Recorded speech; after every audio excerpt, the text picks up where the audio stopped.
Kei ngā ringa pū whero tēnā koutou katoa. Nau mai hoki mai ki Tapatahi e whakapāhotia ana e whakaata Māori. Ko tā mātou mahi he whāngai atu I te tika me te pono o te kōrero ki a koutou.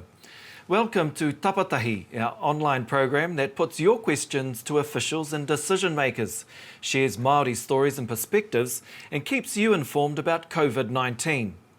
Tapatahi means to unite and is often the word that's forgotten or replaced with another word in the well-known waiata tu tira mai ngā iwi.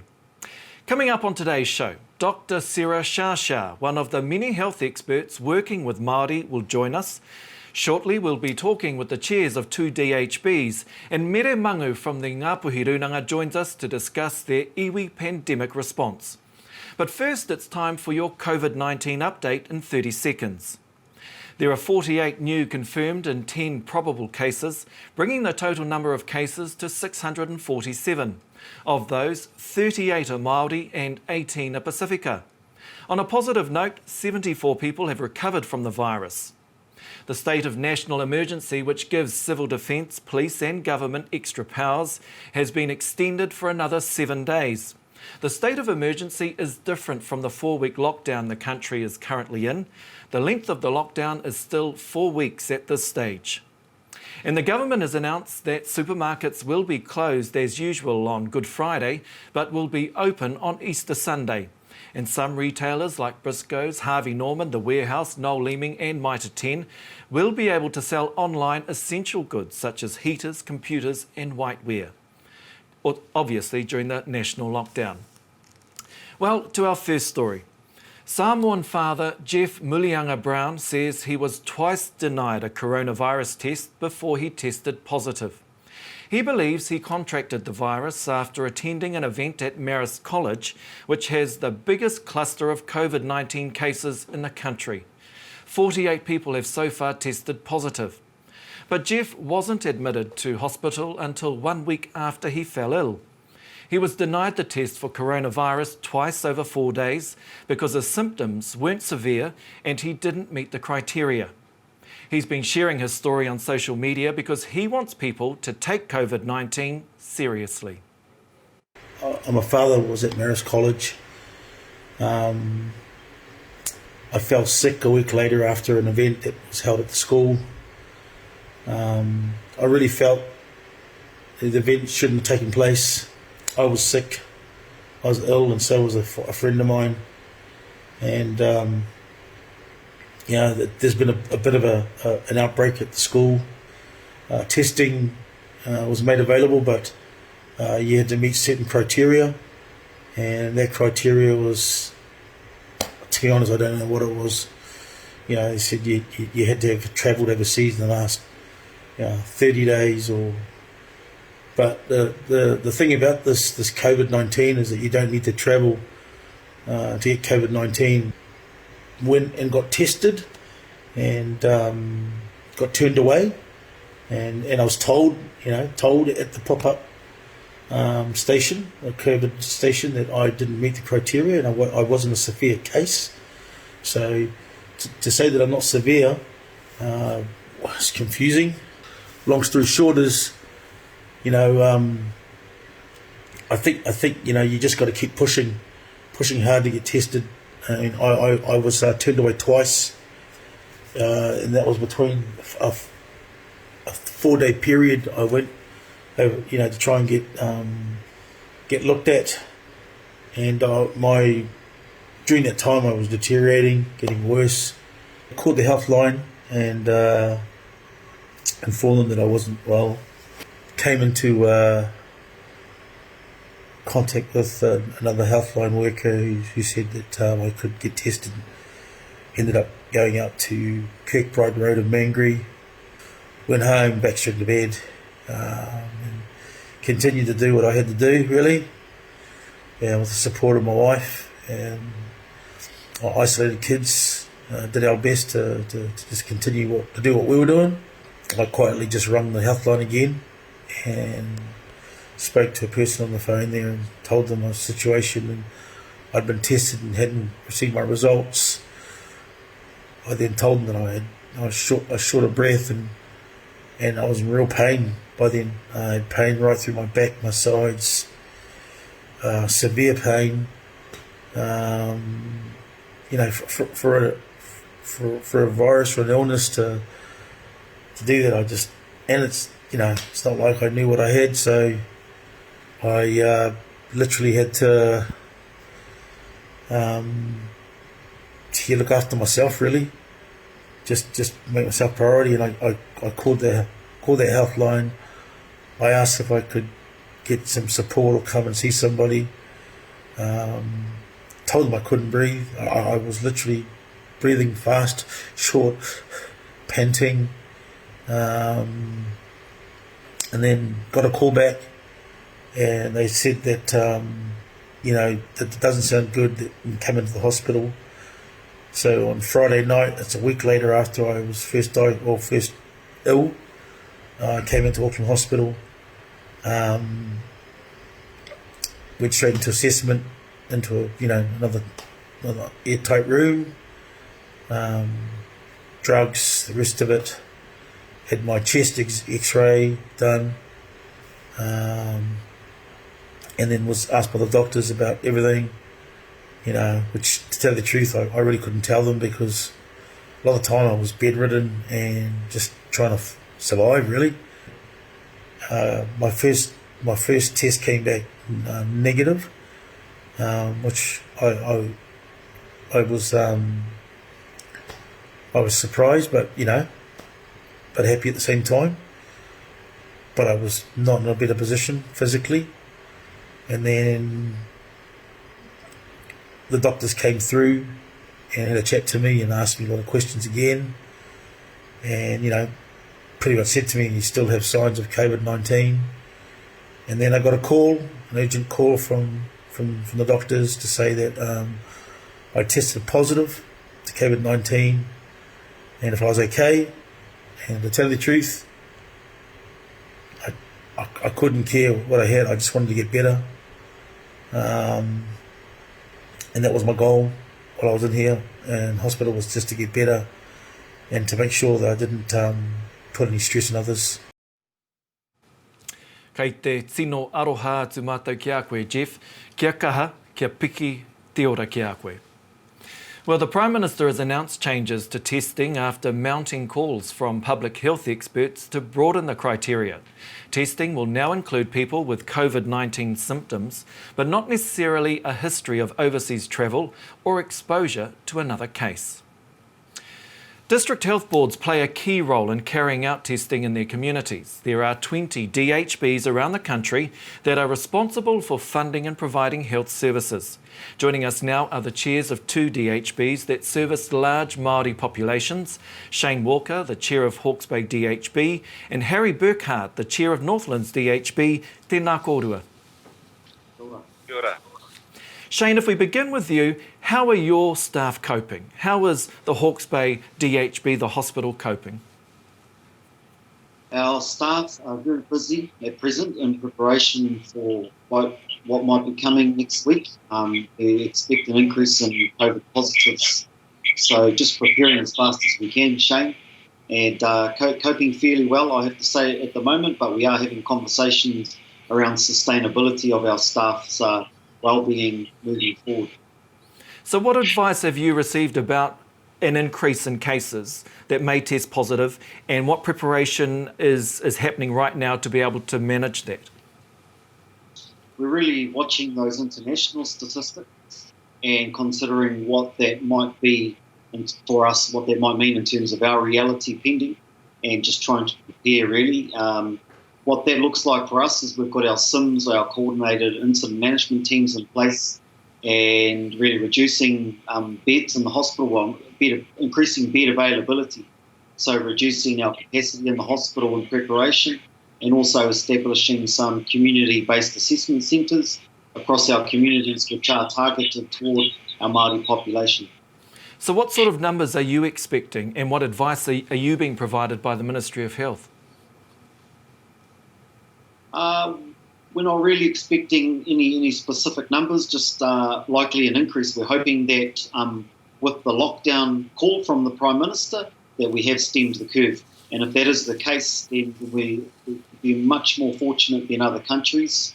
The advice we've got is, again, to encourage our communities to stay home, encourage all essential businesses or operations to continue to act within the guidelines of distancing and also hygiene. And the other advice we're getting is to prepare our workforce and our system across our community response. Harry, if I can bring you in now, what is it like up north in Northland? How is your team coping? So just to give context, not only am I the DHB chair, but I'm also chair of Ngāti Kuri, so I'm able to see across a number of ecosystems and how people are responding. The bit that we're conscious of is the health sector has got limited reach, and we're understanding what that looks like. And my sense is we are in the best position with what we know and what we've got, and how short a time we've managed to stand things up. So what we're trying to understand is what the size of that wave is going to come at us, because we know that our limited resources may not be adequate. So we've been thinking more about going beyond the stretch of a health system and understanding how as iwi and hapu, we protect ourselves against those realities. So what is the reality for you in Northland? You're talking about limited reach. What does that actually mean for you? And what preparation is being carried out right now for you? So anybody who's got history around Māoridom will know that there has been limited reach by government agencies into our whāngai. So, park that as a reality. Secondly, we have got live memories around 1918. So I've got a great-grandfather buried at Marae too in Tāpua in a mass grave. So we understand the potential risks around this. So what the conversation is happening at the moment is how do we manage our personal well-being, understanding the health sector plays a role in it, but can't play a full role. Notice it's got limited reach and limited resources. So what advice do you have right now, or are you receiving, in terms of the limited reach, the limited resources, and what impact that may have on Māori communities in Northland?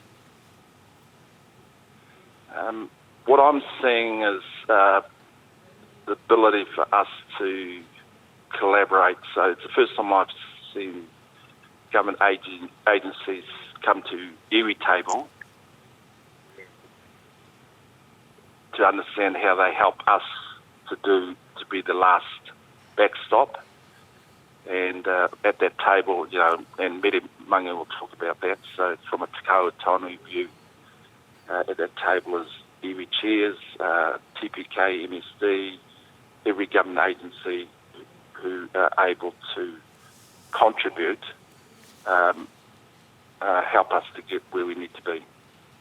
And in terms of the health delivery model, I've got real confidence that the health sector in Northland is well prepared to steer this down with the resources it's got.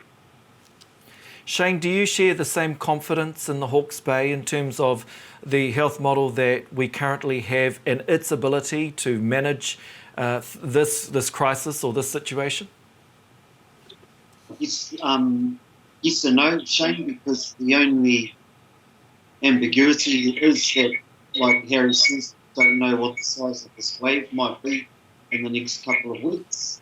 But I am confident that we're doing everything we can, working with all of our partners to prepare ourselves. So we've created a Mātapahi Minu we have put out on a Tihei Maudiora kaupapa, which has connected all of our PSGs, our councils, and our tai whenua across the region to assist our kaumātua particularly.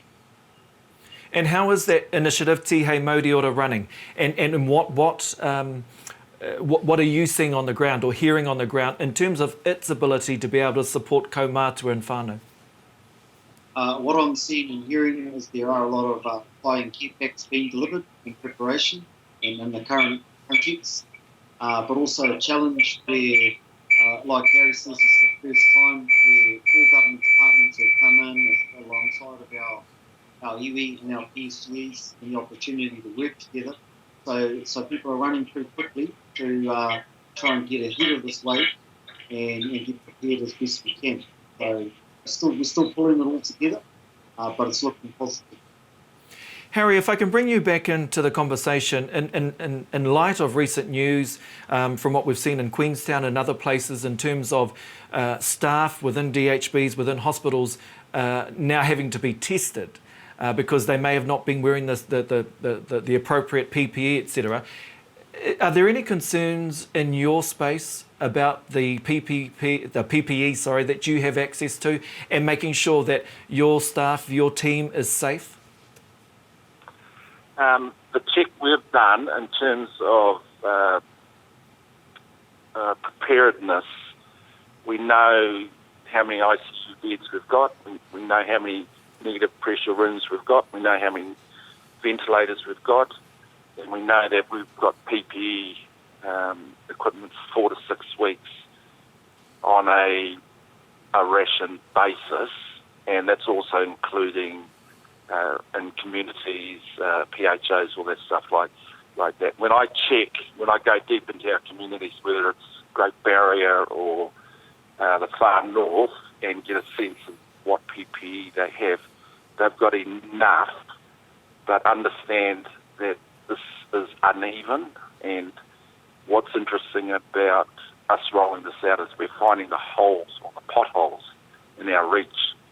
And when we have the opportunity to come out the back and understand the learnings, my sense is we'll have more of a robust system that will respond better. If you take a view that this is a war and there's a war room, war zone, a front line, if you use that metaphor, we've got to get as much as we can to the front line to deal with that risk.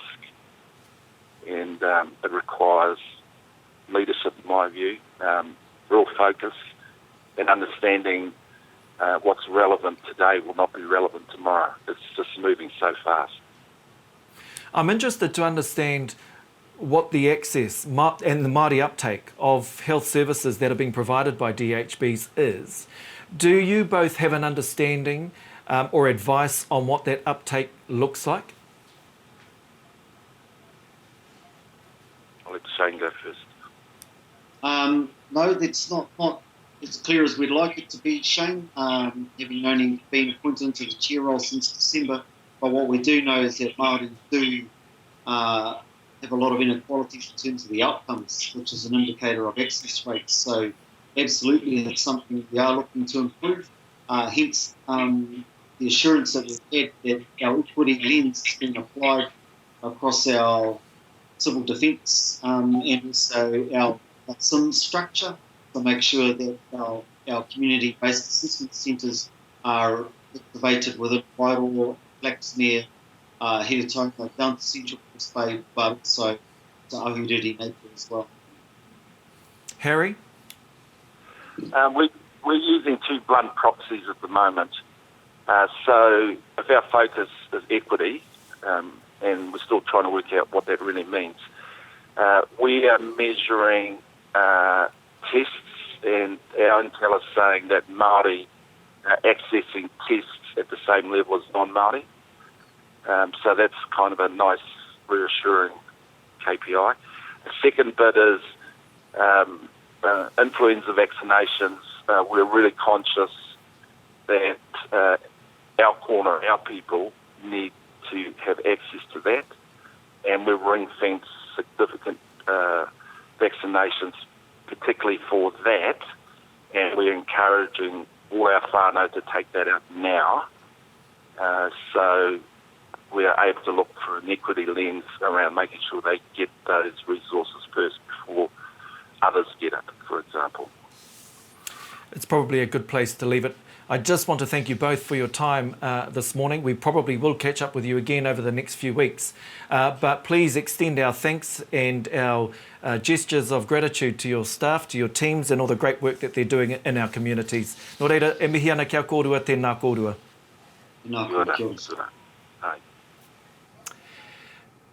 Well, later in the program, we'll talk with the chair of the Ngāpuhi Rūnanga, Mere Mangu, about their pandemic response. And Dr. Sarah Sciascia is with us to answer your questions. So if you have a question, please let us know on our Facebook page. But coming up next, we have a story from Te Ao Māori News. Māori doctors and health experts worried about the lack of COVID-19 planning for Māori have banded together to create a national Māori pandemic group, Te Rōpū Whakakaupapa Urutā. The group has created a website and digital platforms to provide expert health advice for whānau, iwi and health providers. Kua whakakotahi I raro I te ingoa urutā. Urutā is a website that's been set up by Māori health experts, including doctors, nurses, health providers, iwi leaders, to provide accurate, consistent and evidence-based information for our whānau, hapu iwi Māori about COVID-19 so that they can make good decisions. Nā ahorangi pāpārangi Reid, rātau ko Tākuta Rawiri Jensen, ko ahurangi Sil Kringle, te whakaaro. And under their umbrella, we have various subgroups working across different areas. So we're all working hard. We've got a good level of expertise to cover the things that we think are going to be important for Māori during COVID-19. Heoi e āwangawanga ana te rōpū nei mō ngā tinitake hurinua, e hara mo te taha hauora anake. Food security is a major issue for us. We're worried about kids who've been going to school and getting the free lunches and breakfasts. You know, what are happening to our tamariki during this time? Are they able to get good kai, as well as our kaumātua and kuia who are often relying on marae providing meals? Having access to the telephone and the internet, how are people able to access health information? I think we're worried about people who are homeless, people who are living in overcrowded homes, as well as people with mental health issues, drug and alcohol issues, and no longer able to get out and access that support very easily. E ai ki ngā tatauranga ko Māori tetahi o ngā tino iwi ka rongo I te ngau o te pōkaikaha. Hei tā Tākuta Howard me matara te iwi. We need to keep the government accountable to make sure that whānau Māori are getting good care. Mo te roa ngā ke o ngā kōrero COVID-19, mo ngai Māori tirohia te whārangi ipurangi, urutā ira, Māori ira, NZ. Like many other iwi, Te Rūnanga ā-iwi o Ngāpuhi has set up a dedicated team to connect whānau to services and support from government agencies.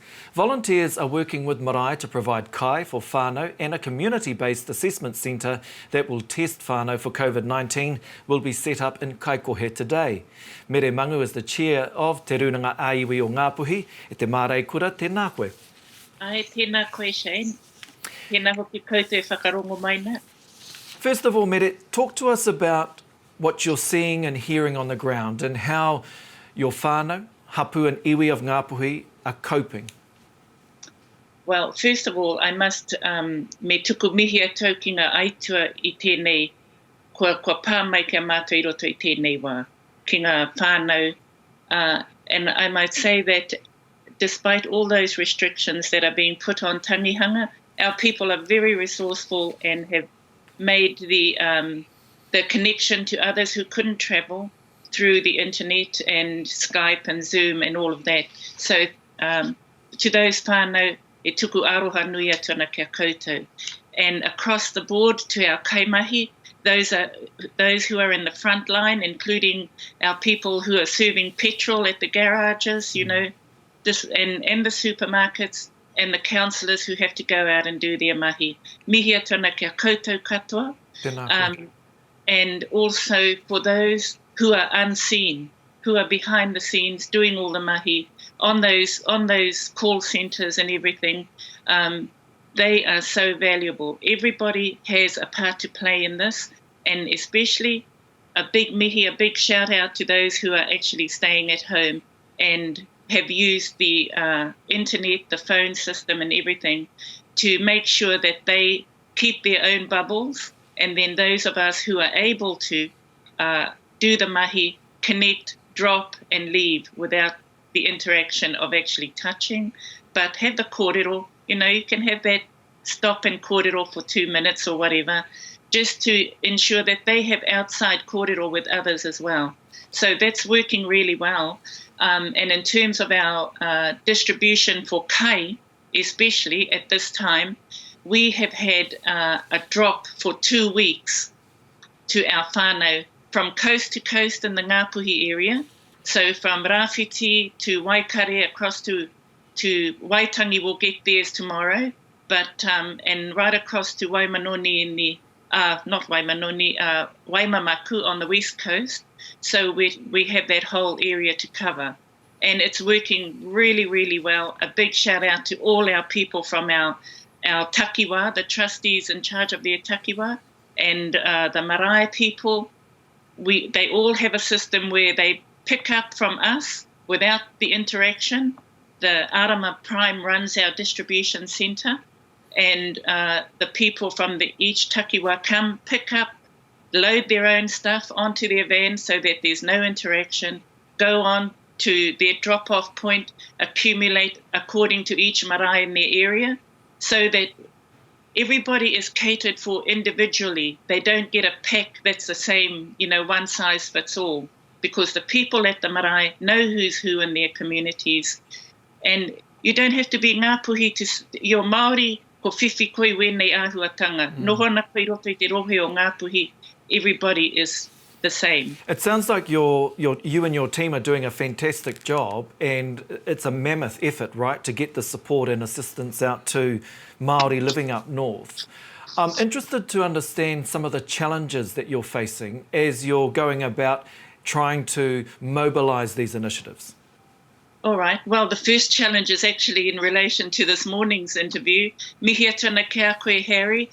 We would have loved to have had our community-based assessment up and running this morning as we thought we would, but we are now assured that we will be starting tomorrow. So I know that there are a lot of whānau out there who are concerned, like your earlier story. People are suffering some of those, whether they be psychosomatic or whatever. The thing is, come in and be tested. So we will now get that up and running tomorrow morning from 8:30. Our team is outside the Rūnanga o Ngāpuhi, so you can drive in. You can ring into the 0800 Ngāpuhi number preferably to make the appointment, but otherwise we'll have that all set up and running till 4:30 every day. Testing has been a big subject, right, over the last 24 to 48 hours, with the government changing the rules to ensure that more people can be tested. It's obviously a grave concern that you have as well.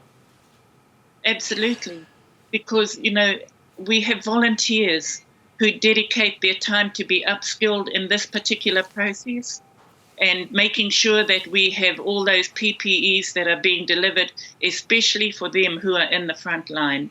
And so to coordinate all that effort and then find that, they're all ready to go and suddenly the plug is pulled is quite disheartening for our kaimahi, because we are all wanting to give of our best to each other, to tiaki and manaki.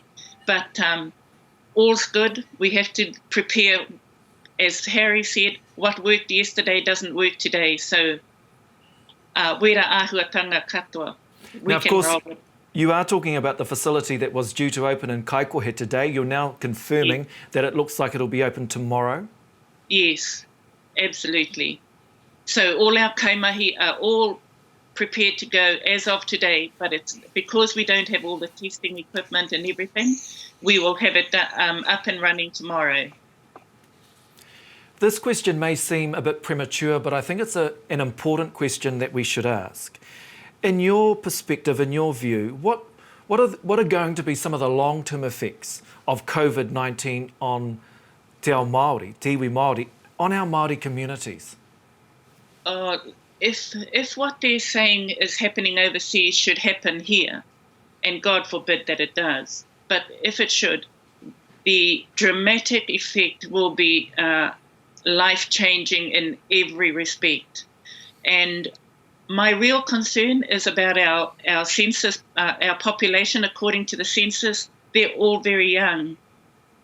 And what will be the effect on them? There is I don't see any planning for us as Māori who are, especially for Ngāpuhi, who are the top of the statistics in every negative way. And through this COVID, I don't see anything coming to us to help us change that either. We're still in that we're stuck in a rut as far as government are concerned. And those things that we know that are being talked about that are not equitable are carrying on. Now, in terms of that, I want to say that the government departments that have been working with us, especially through MSD, through Eru Linden and Tui Marsh and TPK, have been excellent. They have collaborated such that we as Māori are able to carry out without having to be hampered by bureaucracy. But for our arawhiti, that department, that has still to come on board and work with us without criteria being imposed upon us. And we would actually like to see a transparency of who gets what from that department, because it's not really clear why it is that Te Kahu o Tānui, which are all the iwi leaders from Native Glavish at Ngāti Whātua in the south, right up to Harry Burkhardt in the north, we have collaborated and we are working really well, like we're all one whānau and we're all looking after each other's whānau in our rohe. But that department alone has yet to address us properly, instead of putting criteria like, a different amount for those iwi who have settled and those who haven't. Well, we're not in that space. We're in a COVID space, a pandemic space, and let's deal with that rather than bringing in those impositions. Well, that's something we'll certainly follow up to. So thank you for sharing that, Mere. I want to end, though, with your message to whānau, not just up north, but puta noa I te motu I te ao. He hao o kōrero ki a rātou? Mai ki ngā iwi katoa, ahatia Ngāpuhi, ahatia kōwai. E manaki ana tātou, mātou te tahi. That's the real thing. E aha te mea nui, he tangata. So it doesn't say just Māori people. We live in a community. We look after each other. And that's the message out.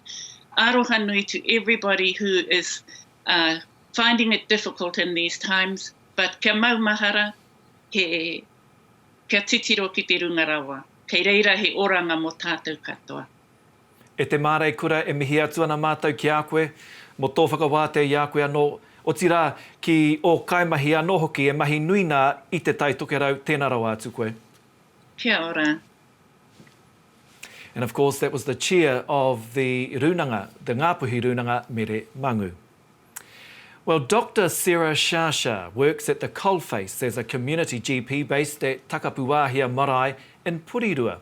She says one of the key priorities is making sure patients receive the right information, which is why she joins us right now. Tēnā koe, Sarah. Tēnā koe, Shane. Tēnā koe koutou katoa I te whānui, huri noa o te ao. Doctor, if I can call you Doctor, Sarah. Sarah. Can I ask, what are you seeing and hearing? You're obviously at the coalface. You're working with whānau that obviously are seeking medical advice and expertise. Tell us, what are you seeing and hearing?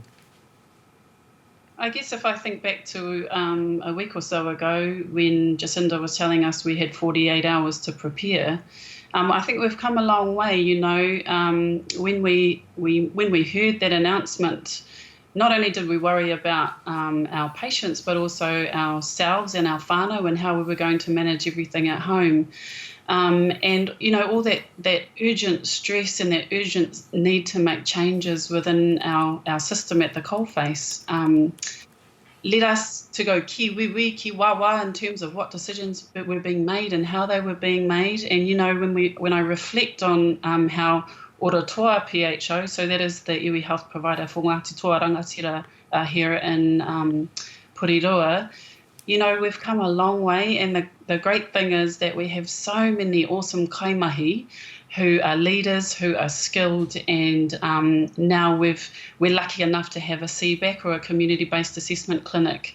A couple of them actually based at our Cannons Creek Medical Centre. So in terms of how we've come forward as a workforce, we've done awesome despite the circumstances. But my worry is our whānau out here in the community. We've got 5 medical centres, 4 of which are in Porirua here. So we sort of we cover the width and breadth of Porirua, and we're seeing a lot of things happening. And you know, we just worry because a lot of our whānau, 65% of our whānau Māori Pacifica, and about 55% of our whānau live within the lower decile areas of Porirua. So we're worried because in a way it's inequitable having video consultation, phone consultation, because a lot of our whānau don't have that access. So it's being really clever about how we think about connecting in with them. I've got a number of questions that have been sent in from our viewers, which I will put to you very shortly. But a key focus of ours this morning is around testing. And given the government's recent changes to the testing rules, I'm interested to know, as a GP, your thoughts on the changes. Has it provided you with more flexibility and ability to be able to refer your patients to be tested?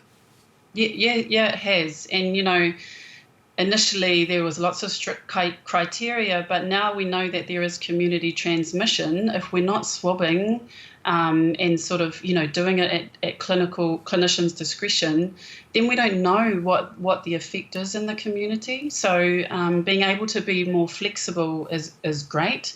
It is bringing in more numbers though, and slowly will generate a bit more work for us, which is a good thing, you know. And with the change to video consultation and phone consultation, it's got a little bit quiet, which is worrying, I suppose. You know, potentially there's a wave coming. But again, like I say, it worries me about our patients not being able to access us when they need to. So that flexibility about swabbing now is hugely important in terms of getting into our community and getting our Māori and Pacifica to come forward if they have symptoms of concern. Have you seen a drop-off in recent days as a result of the restrictions of level 4 that have been put in place? So not in terms of people presenting for swabbing, but because our patients, you know, the directive was to reduce our face-to-face consultations by 70% to reduce the risk of transmission, because our medical centres are a great place for that transmission, particularly the waiting room. So we're seeing patients outside and things like that. So there has been a little bit of a drop-off in terms of people making appointments, but that's because we're telling them we can't do the face-to-face unless we think it's critically important. And that's something for our whānau to remember, is we are still here for you. We are still here, and we want to know if you're unwell. Let us know. We want to know if you've hurt yourself. We need to know that, and we still have the opportunity to see patients. But we're just a bit more clever about that now in terms of protecting ourselves and our patients. How can patients come and see you? Is it all via online, or are they able to get in their car and come to you, albeit respecting the social distancing rules? Or what channels are available to our people to be able to still seek the medical attention that they require? So number one advice is, if you want to see the doctor or feel you need to have a kōrero, then use your phone. Ring us and let us know, and then depending on what is said during the triaging of that phone call, the doctors and the nurses can determine whether or not we need to do a face-to-face. If you're technically savvy and lucky enough to have a computer or a phone with the Zoom app or the Skype app, then we can kōrero with you in that way. And I've done a few of those this week. And, you know, I miss kānohi ki te kānohi. I'm missing my patients. This is what we do as whānau. We get together, we hui, we whakawhanaunga. And so I'm missing that hugely. So if I can get people onto Zoom, but actually what I'd really love is for the government to give all our whānau smartphones and laptops so they can get on and talk to us, because at the moment they can't access. So they can drive here, but they'll be screened at our door. And that's our own medical centre. And from there we can determine what needs to be done and how it needs to be done safely for both both of us. Well, talking about getting on with it, I better get to some of these questions. But that's the great thing about online, right? We don't have to work to a schedule or a time frame. Anyhow, the first question, and this was one of the most popular questions, actually, I have to say, which was rather surprising but understandable. Can cats and dogs contract the virus and transmit the virus? So let's just be clear, I'm a GP, a general practitioner, not an infectious diseases or World Health health leader. But in terms of the cats and the dogs getting the virus, there isn't any real evidence to prove that that is the case. However, there have been a couple of reports from China whereby the owner of the dog has had the virus and the dog has been found to be infected. However, it's said that dogs and cats don't get symptoms of the illness itself. Ka pai. Here's another pātai. Are there different levels of the virus, and is that to explain why those that test positive can recover? So the virus penetrates our body in the same way. So we've all heard about covering, coughing into our elbow and things like that. Washing our hands is really important. But the virus penetrates our body and gets into the mucosa or the linings of our throats and our nose and things like that. And so it's not about the virus level as such. I guess it's more about your ability to fight off the virus. And that's why some of our whānau who are vulnerable, so have health conditions, might be a little bit more susceptible to becoming more unwell. So it's more about that than the level of the virus. And for most of us, we would only get mild symptoms. And once that processes through, the virus is in our body, has built up the immunity to it, and that's how we recover. Does that make sense? It does. Absolute perfect sense. Here's another pātai. Is it true that drinking hot or cold liquids can help prevent infection? Gee, if that was the case, we'd all be sorted, wouldn't we? So hot and cold drinks can soothe your symptoms, potentially, particularly if you've got a sore throat, you want a cold drink. Lemon and honey drinks, warm lemon and honey drinks are good for soothing the throat, but no, they're not going to cure the virus, whānau. Ka pai. A great way to end. Although you may have some advice, let's remind our viewers today exactly what they should be doing and what they shouldn't be doing to keep themselves safe. So please, whānau, stay in your whare. Take this time to enjoy your whānau. We're all leading really busy lives. Take time with your kids, learn to know them, learn to know each other, learn te reo, do all the things that you keep saying that you were going to do that you haven't done. So stay at home, but do get out and get some fresh air. It's really important that you look after your tinana, your hinengaro, get out there, go for a walk, take the kids for a walk too, and please just look after yourselves. That's the number one thing, manaki mai, manaki atu. And actually look after your neighbours over the fence, holler to them, make sure that they're okay, see if they need a doctor and they don't have a phone, how can you be clever in terms of getting them help? It's really time to look after yourselves and each other. What wonderful advice. Dr. Sarah Sciascia, thank you very, very much for your time. E mihi atu ana ki a koe me tō whakawāte i a koe anō kia mātou whakaata Māori, tēnā rau atu koe. Kia koe hoki e hoa. Me koutou katoa e te whānau, kia kaha, kia haumaru, kia u ki te rāhui. Ka rehe kōrero i tū atu. Kāti, e mihi ana ki ngā waha kōrero katoa i hono mai kia tapatahi i te rangi nei. Tēnā koutou. Well, coming up tomorrow, we look at whānau ora and the important work that providers are doing to support whānau across the country. Koe nā a tapatahi mo tēnei rā kia piki te ora, te kaha me te māramatanga kia koutou katoa, hei ko nā mo tēnei wā.